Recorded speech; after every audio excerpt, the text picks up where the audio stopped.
want to build an army in here.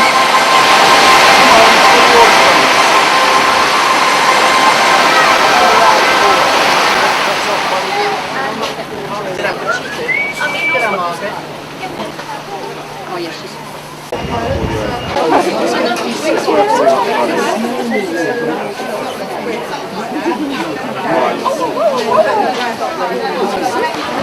Yeah, hi, my name's Andy. I'm part of Stop the Swanage Gas Rig Group, and I'm really happy to see so many people here assembled outside the Molem. INFRASTRA doing an information day inside, but from the information we've received from them so far, they just kind of make it up as they go along. So is there any point in going along to an information day? The best thing anybody can do is to come out here and see the truth, because we have everything, we've worked it all through, we've gone through their website in detail, we've gone through all the statements, and the truth is that this thing is going to have a massive and terrible effect and impact on Swanage, starting with the traffic coming through Corfe Castle and through housing estates and up through a narrow country lane, massive vehicle convoys going up to the site, which is right above the UNESCO World Heritage Site. Swanage promotes itself as a beautiful town, a holiday town, one where people come to enjoy all of the outdoor activities, and as the gateway to the UNESCO World Heritage Site, and right next door to Durlston Country Park, separated by nothing more than a 2-foot high dry stone wall, is going to be a 16-acre, that's how much land they've actually rented off Suttles, a 16-acre industrial complex which will have refineries and pumping stations for oil and gas and so on and so forth. And the whole thing is absolutely shocking, a travesty. People of Swanage do not realise the danger that they are in, and it has to be stopped. Thank you. I've heard that they haven't got planning permission and stuff. When they just saying the planning went through last November, and in such a fashion that actually nobody in town, including myself, knew about it. I didn't know about it until May this year, so 5 months went by before I even heard that they'd got the planning through. But they need 3 things assembled. One is the onshore drilling license, the second is the offshore drilling license, and the third thing is the planning permission. Everything was in place, and then for some reason they lost the onshore drilling license. We don't know exactly why. But anyway, that has gone, and they hope to be getting that in the next round of awards. The thing to bear in mind is that anybody can apply for a drilling license. The actual license only costs about £1,000, and so INFRASTRA are not a huge company with a drill ready to go. They're a little company of 3 or 4 people who have got the drilling license. They don't really know what they're doing. They now need to find a partner who's happy to come in and do the drilling, and they could be anybody. BP have turned it down. They don't want anything to do with it. Maybe because in the 80s BP drilled from Swanage Quarry and all their drilling muds leaked into the sea, causing a small environmental disaster. If they had reached the gas and oil first, this would have completely wrecked Purbeck for all time. So thank God they couldn't actually get to the gas and the oil reserves at that time. BP dropped an option to buy INFRASTRA's shares in January, causing INFRASTRA's shares actually to halve in value overnight. And until INFRASTRA attract a partner who's willing to plough millions of pounds into what is probably going to be an extremely sensitive and highly opposed plan, they actually cannot do anything. So we hope that situation remains the same. The initial prospects that they're going for are gas and oil, and they are conventional wells, that's true. However, one planning application leads to another, and it's very possible actually that they won't even actually need to make a new planning application to start fracking, because the Department of Energy and Climate Change are changing the rules in line with the government guidance that anybody who has a well can go on to fracking without making another planning application. So the people of this town will have no control over that whatsoever. And on the geological reports from Southampton University, all of the land between Durlston and the Isle of Wight under the sea is labelled as a high hydrocarbon area ideal for fracking potential. I think that speaks volumes.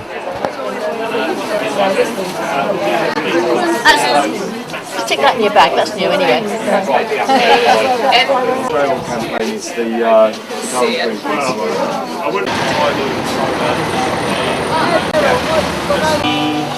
Cause we all know the way it shouldn't be.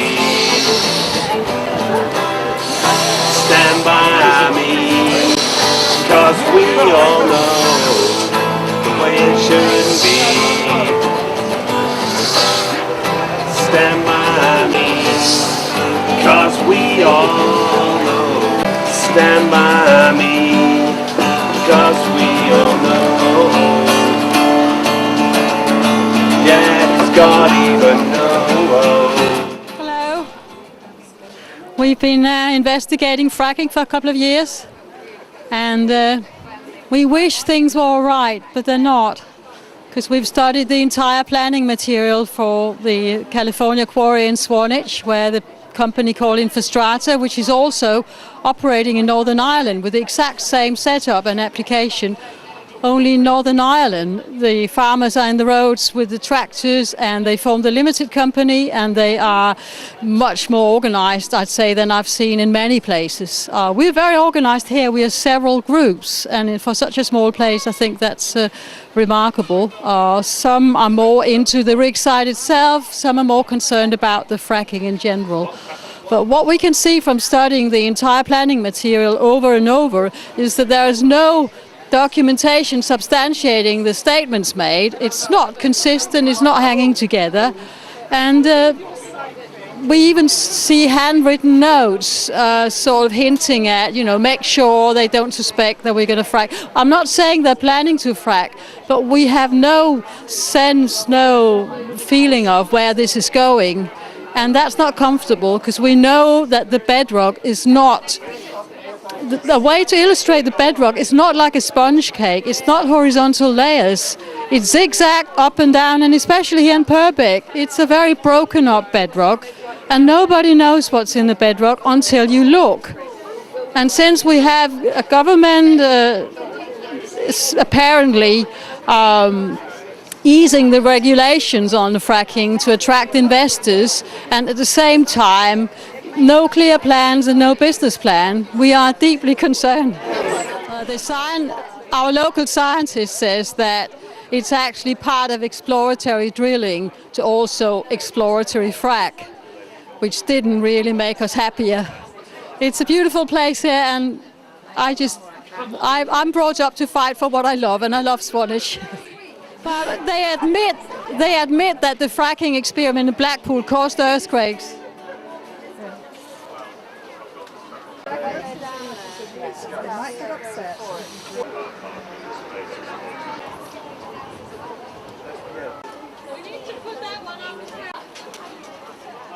Hello, my name is Frances Leader, and I'm from the Protectors.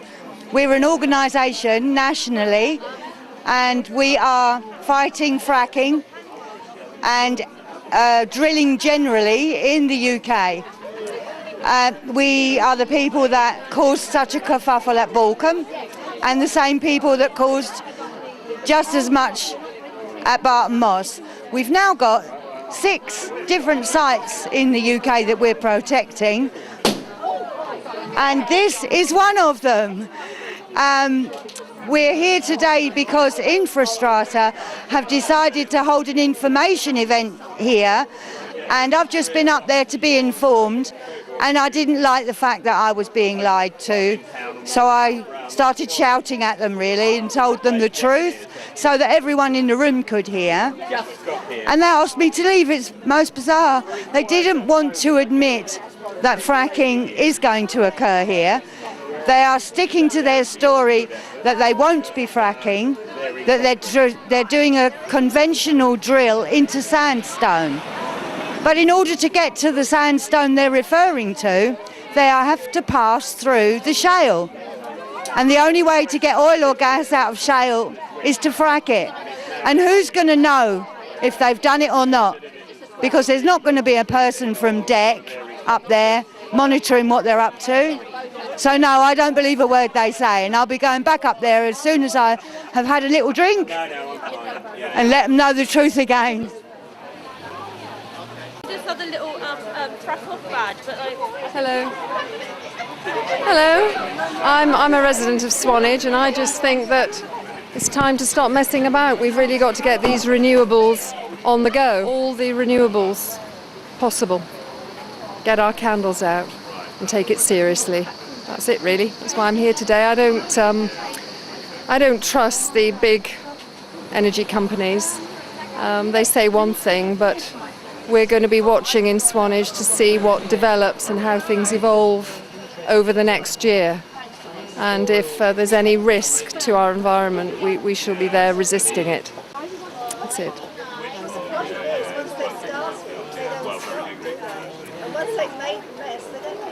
That's right. Well, we don't want that situation to happen. We want to be ready for it, we want to be informed, educated, and we want to recognise that if that's a real risk, we want to recognise it and come out and resist it. What I didn't know before is the law being changed so that when they start drilling for oil, they can morph it into fracking without asking permission. Yes, well, that's my concern, because I've just been in to speak to the CEO of INFRASTRA, and he was very much talking about and wanting to get the message across to me that it's all about oil. But he did, I think it was a slip, he did let slip by saying oil or gas. I'm not sure that he meant to say that, but so that made my ear burn. And I you know, as I say, you can't trust these big oil companies that reap such profits. So you have to be ready for any development, really. It's not as if the government never lied to us, is it? They've been caught out a few times, haven't they? I have. Yes. Okay. Thank you. I'd just like to put a word in for our friend Charles Miller, and I will read his qualifications. Charles Miller has been a consultant engineer in the oil and gas drilling and well control industry for 25 years. And previous to that, he was the technical and managing director of engineering companies here in Britain. And we're very lucky to have his knowledge, because he gives lectures on hydraulic fracturing, so that he's spreading the awareness and the facts of why this is such a damaging process to the environment. So, you know, we do have our expertise amongst us. I've done some DVDs there. Oh, so bless you. Are those the ones we've got already? Yeah, and I did some. I noticed you've got some DVDs here about free energy. Free energy, yes. You give them away free, which is fantastic. I think it's important people know there's an alternative which doesn't interfere with the Earth's grid. It's all in the quantum field, the 0 point energy. And they're using it, apparently, generators, these energy generators, in 30 countries, like Nikola Tesla. That's what he invented earlier on this century. And the government have shelved free energy for over 100 years. Because they don't want. Well, I wonder, what does that tell you? I wonder why. Well, I suppose there's no profit in it? No profit. Well, follow them on it every time. And does that apply to windmills? What about that as free energy? From what I can see, the government's giving us two choices and forgetting to give us the third, which is just free energy. Now, why? I wonder, they would lose a lot of money if that came out, and they would also fall like a house of cards. I thought you'd be more interested in staying in the world. But anyway, I go to demonstrations against windmills and against fracking. And if you go to a fracking one, the windmill people are antagonistic, and you go to a windmill one, it's the fracking people antagonistic. Right. Yeah. This would be entirely a different way that we can all meet a third way, and it would be a different world if we had brought that free energy in, because it would cost just pennies. These bills are going to go up and up, and people are not going to can't afford it hardly now. But this is where they've got us. But this is the way out, and they would lose their grip on the control on the whole of this planet. And they lose their profit. No And doubt. they lose their exactly. profit. Yes, yes. From what I can make out with free energy, each home or dwelling place would have their own machine. Generate their own energy. Own energy. Dependent on anybody. And what else is unbelievable is there's more output than input. So if you have a look at this DVD, which is for nothing, it's just to get the word out to people. And I hope they will look at it. That's Just to give us the idea. absolutely, yeah. We can't feed a DVD through the cameras, so We can't, so I'm just... look up free energy, everyone. Look up Tesla. Nikola Tesla. Yes. Nicola Tesla. He had it wrapped up. Yes, he did. It's wonderful. Thank you so much. Thank you. Well, they're giving us false choices a lot of the time. It's not this or that, it's let's start again with the whole thing and start from ground zero and find the really clean, anti-disruptive answer to this, and the government has it hidden away, which is the free energy movement. That's quite helpful.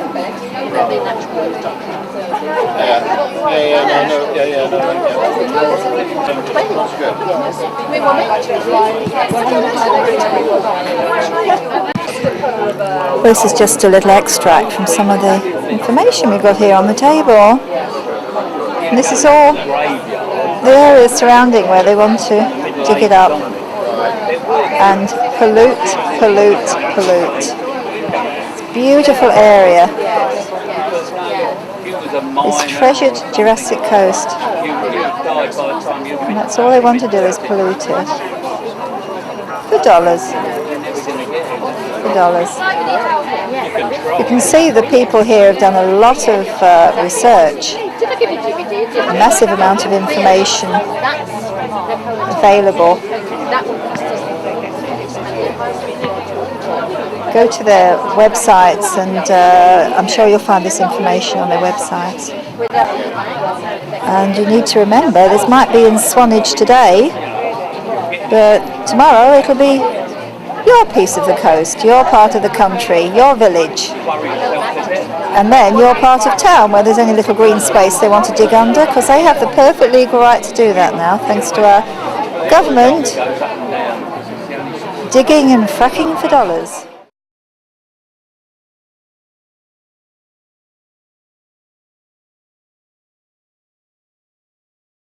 It's been a Because it used to be a rubbish tip. From the coal. The rubbish tip, they covered it over, and then what happens is as the refuse decomposes, it naturally gives off methane, and that's what these things are all about. Which we've got on the leaflet, which is a good thing, is anaerobic digesters are all about stuff decomposing and giving off methane, and you can put anything into them. You can put in human, waste, refuse, anything you want, and a rubbish tip is a natural supply of that.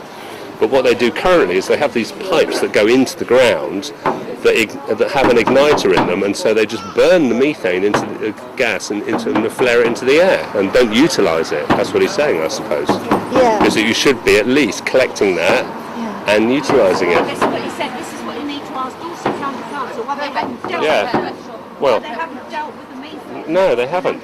And so people are actually constructing anaerobic digesters. For example, they've got one at Dorchester. What's Prince Charles's thing called? Oh, yeah. Poundbury.